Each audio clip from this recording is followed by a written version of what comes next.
You go to bed. You fall asleep. 2 hours later, you wake up needing to urinate. You get up, go to the bathroom, return to bed.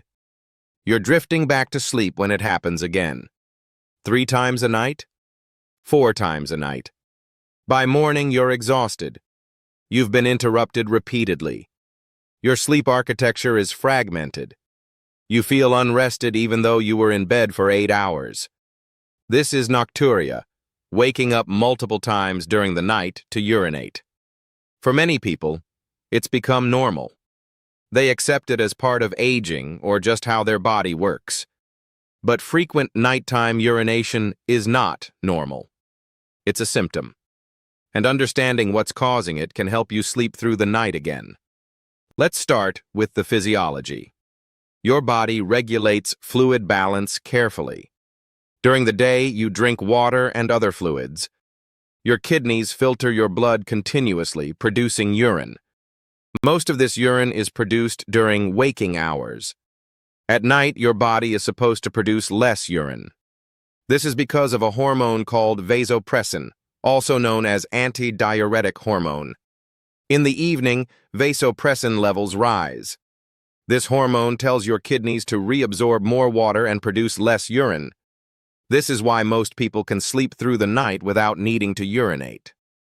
The normal pattern is that you might wake once per night to urinate, typically in the second half of the night. This is considered normal.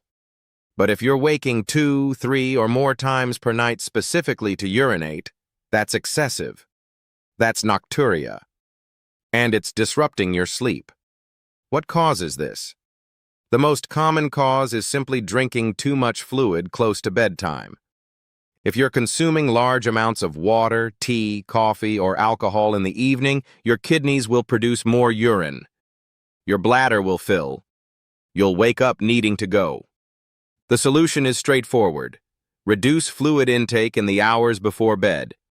Most people should limit drinks after 6 or 7 p.m., with only small sips of water if thirsty. Caffeine and alcohol are particularly problematic. Caffeine is a diuretic. It increases urine production. Alcohol increases urine output and also disrupts sleep architecture, making you more likely to wake when your bladder is full. If you're consuming caffeine after 2 or 3 p.m. or drinking alcohol in the evening, this could be your culprit.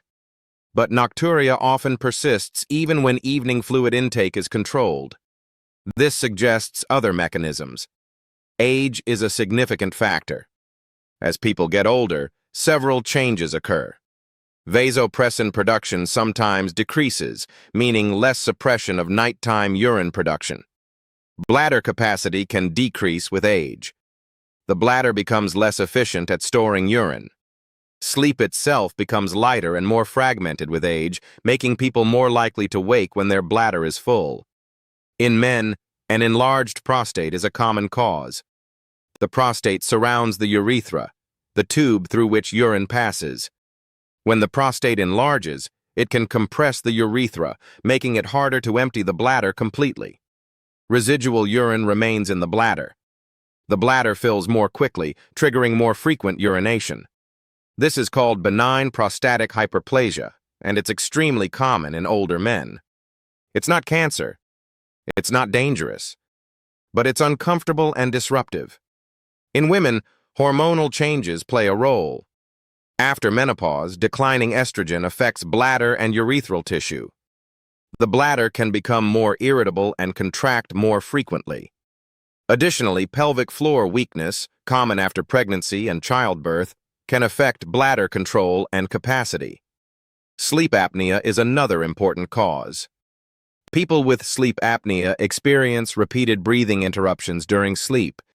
Each interruption causes a micro-arousal, a brief awakening. When you micro-arouse, your nervous system activates. Heart rate increases. Blood pressure rises.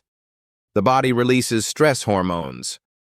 This activation can trigger bladder contractions and the urge to urinate. So nocturia can be a symptom of undiagnosed sleep apnea. If you're waking multiple times to urinate and also snoring or experiencing daytime sleepiness, sleep apnea should be evaluated.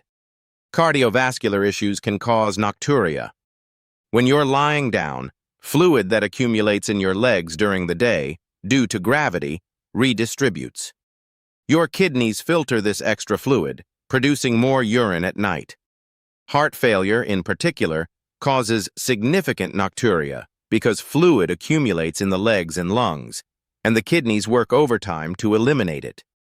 Diabetes causes nocturia through a different mechanism. High blood sugar increases osmotic load on your kidneys. Your kidneys produce more urine to excrete the excess glucose. This is actually an important symptom. If someone develops sudden nocturia along with increased thirst and increased daytime urination, diabetes screening is warranted. Urinary tract infections cause frequent urination both day and night. The irritation of the bladder and urethra triggers urgency and frequency. UTIs should be diagnosed and treated with antibiotics. Certain medications cause nocturia. Diuretics, water pills used to treat hypertension or heart conditions, are obvious culprits. But other medications can affect bladder function or increase urine production. If your nocturia started after beginning a new medication, that's worth discussing with your doctor. Sleep deprivation itself can cause nocturia. When you're sleep deprived, your body's fluid regulation becomes disrupted. You might produce more urine and be more likely to wake when your bladder is full. Treating underlying sleep problems can sometimes resolve nocturia. Overactive bladder is another possibility. The bladder can develop a tendency to contract involuntarily, creating urgency and frequency even when the bladder isn't full. This is a neurological issue affecting bladder control. So, what should you do? First, start with the obvious interventions. Reduce evening fluid intake. Limit caffeine after early afternoon. Avoid alcohol, especially in the evening. These changes resolve nocturia for many people. Second, use the bathroom before bed, fully emptying your bladder. Third, if nocturia persists despite these changes, see a healthcare provider. Get evaluated. Your doctor can assess whether there's an underlying cause. If you're a man with nocturia and you're over 50, prostate evaluation might be appropriate. A simple exam and PSA test can help determine if benign prostatic hyperplasia is the issue. Treatment options exist: medications or, in some cases, procedures. If you're a woman, hormonal factors might be relevant. Vaginal estrogen or other treatments can help with menopausal urinary symptoms. If sleep apnea is suspected, sleep study evaluation is important. Treating sleep apnea often resolves nocturia.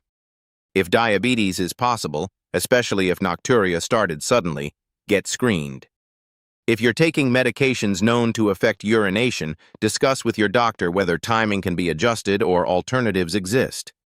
For overactive bladder, behavioral techniques like bladder training can help. You gradually extend the time between urinations, retraining your bladder capacity. Medications are also available. If you have heart failure or cardiovascular issues contributing to nocturia, managing those conditions is the primary focus.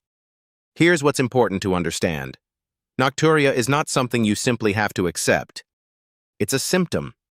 Symptoms have causes, and many causes are treatable. Sleep fragmentation from nocturia has real health consequences. It impairs cognitive function, increases fall risk in older adults, worsens mood, and affects overall quality of life. The practical approach is systematic. Start with fluid management. If that doesn't resolve it, get evaluated. Don't just accept interrupted sleep as inevitable. Your sleep matters. Your health depends on it. The deeper message is this: your body is communicating with you through symptoms like nocturia. Rather than ignoring the symptom or treating it with expensive products, listen to what your body is telling you. Investigate. Get proper evaluation. Address the underlying cause. That's how you get your sleep back.